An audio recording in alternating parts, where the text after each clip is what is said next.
Good morning, English literature students. This particular poem is from your first paper, and the poem's name is Where the Mind is Without Fear, which is written by Rabindranath Tagore. Now, see, in this particular poem, Rabindranath Tagore was the first receiver of the Nobel Prize from India, which he received for his work Gitanjali.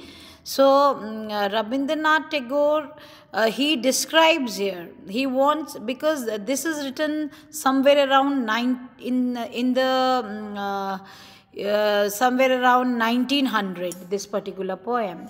So, he wants his countrymen to be free. He knows that freedom is coming, but he knows that still people, they are not free from their minds. They are still in the shackles of superstition, and there are so many, like there is discrimination on the basis of caste, creed. Okay, so he wants a country which is not only free from the shackles of the British rule, but which is also free from the shackles of mind-made shackles, where the people are not treated equally and on the basis of caste, creed, religion. So status, they are divided, so they don't receive proper education. So he wants a mind which is fully free from all these fears also. So this is a beautiful poem. Now I'll just read out the poem for you. Where the mind is without fear and the head is held high, where knowledge is free, where the world has not been broken up into fragments by narrow domestic walls, where words come out from the depth of truth, where tireless striving stretches its arm towards perfectio, where the clean stream of reason has not lost its way into the dreary desert sand of dead habit, where the mind is led forward by thee into ever widening thought and action, into that heaven of freedom, my Father, let my country awake. So see, it's a beautiful poem of only 11 lines, but in these 11 lines you get the complete, the theme of the poem, because this is a patriotic poem where Rabindranath Tagore is praying. He's praying for his countrymen, because he does not want that his country people not only get freed from the British rule, but they get freed from their own, backward thinking. They are superstitious in nature, so they must go for education. Okay, so this is the message. So I'll just tell you about, actually the reference is from poet and poem.com, and I have given you the complete notes, giving you the reference. Now see the background of the poem. Rabindranath Tagore is one of the greatest poets of India. He has composed various poems, stories, essays, novels, dramas, and songs. The poem Where the Mind is Without Fear was written during the period when India was struggling for freedom from the British rule. It was a part of Gitanjali, a compilation of all his poems which was published in English in 1912. I told you he received Nobel Prize for Gitanjali. Okay. In this poem, Rabindranath Tagore expresses his love for his country and prays to the Almighty for its well-being. In his prayer, the poet says that his countrymen should not live in fear anymore. So he says, where the mind is without fear. So they don't have to live in fear. So because he is praying to Almighty for their well-being. So they must do away with the evils of society, because generally 70% people coming from village side, so they are so they don't give education to the girls, and hardly they have knowledge of education. They don't have medical facilities. They don't believe in scientific advancement. So this is what he is praying for, that their mind should be open for these things. So in his prayer, the poet says that his countrymen should not live in fear anymore and must do away with the evils of society. They must live with respect, dignity, honesty, and perfection. He prays to God for the freedom of his beloved nation. So see the structure of the poem, the poem has been written in one single sentence, so there are no rhymes or a regular rhythm, as the poem is written in free verse. The language is simplified, metaphor and personification has been used in various parts of the poem, so that way the poem becomes rich with figures of speech. Okay, now see the structure. See the analysis. Now I come to the analysis line by line. The first line of the poem, a part of which is the title itself.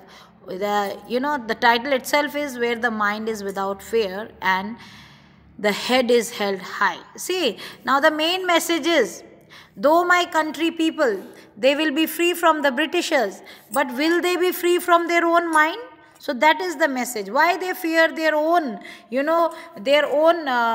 misconceptions, So that is what. So the fear in this line refers to the fear inculcated in the minds of Indians under the British rule. Here the poet is speaking about the miserable life led by people dominated by the British, because so much of fear is instilled in them. Okay, so they don't have any scope for advancement. So poet wants to awaken them. So that is the message. The poet envisions India as a country where the people's mind are free from fear and they live a dignified life. He also wants to convey that freedom can be attained only when the mind is fearless and the head is held high with respect and dignity. In this line, where knowledge is free, the poet says that gaining independence would also give them the freedom to acquire knowledge and be self-reliant, which was restricted during the British rule. It was considered to be the legacy of few people who could go abroad and, pursue their studies. So after the British rule, so the education must be free for all. So that is also the concept, okay, and people must avail that. Now, see the second line, where the world has not been broken up into fragments by narrow domestic walls. Yeah, still in the 21st century itself, where the base of politics is just religion and caste, so still we are living in fragments. So that is what is the message. Why still we don't believe in humanity? We believe in casteism, we believe in communism, etc., etc. So he goes for the message, secular message. Here the poet speaks about the various evils that crept into the society at that time. The British used the divide and rule policy by creating rivalries among different sections of the society. So narrow domestic walls refers to the walls of religion, race, caste and creed created by the people. So Britishers may leave, but will these things leave the people? So that is what is the message. It may also refer to the various superstitious beliefs that prevailed in the society during that time. Where words come out, see the further line, where words come out from the depth of truth, implies that the poet envisioned his countrymen to live their lives with honesty and utmost truth. So he does not want any, pretentiousness, So he wants something, truth to come out. People should not live in this fear, where tireless striving stretches its arm towards perfection. Now this perfection is in the sense that you should be free of all bondages. Here personification has been used for tireless striving. The poet says that one's goal should be to attain perfection, that is to be an ideal country, and all those years of struggle would finally reach its goal of attaining freedom and perfection. So where the clear stream of reason has not lost its way into the dreary desert sand of dead habit. Now this is something very, very remarkable. See what he says, reason should not get lost into the dreary desert. Okay, it should be alive, it should be perennial. in your mind. So the poet uses metaphor for reason and habit. He refers to reason as a clear stream that is pure and not contaminated. Here he is speaking about the thoughts of people, which he says should be clear, noble, honest, and free from all sorts of corruption. Now, dreary desert, now there is alliteration also in this line. Sand of dead habit also refers to the evils in the society, like the superstitious practices that lack logic and reason. That is why dreary desert, all what you say dry and everything related to death. Now, so when we come towards the end, where the mind is led forward by you, into ever widening thought and action, into that heaven of freedom, my Father, O my Lord, let my country awake. So he is praying to Lord, to God. So he says in the last 3 lines, the poet prays to the Almighty for his guidance and support to attain independence. The poet wishes his countrymen to be led forward by their noble thoughts and actions. He refers to freedom as a heavenly place and addresses God as Father, asking him to awaken his people of India, and help them reach that glorious place. So, if you come to the summary, of 11 lines, so it is, Rabindranath Tagore was saddened by the miserable lives of his countrymen under the British rule and the state of his country in their struggle for independence. So in this poem, he shows his love for his country and prays to God to help them attain freedom. So this poem envisions India as a country where the people live without any kind of fear or oppression and hold their head high with pride, dignity, and self-reliance. Means each and every individual, he should be self-reliant, have own dignity with receiving education. Okay.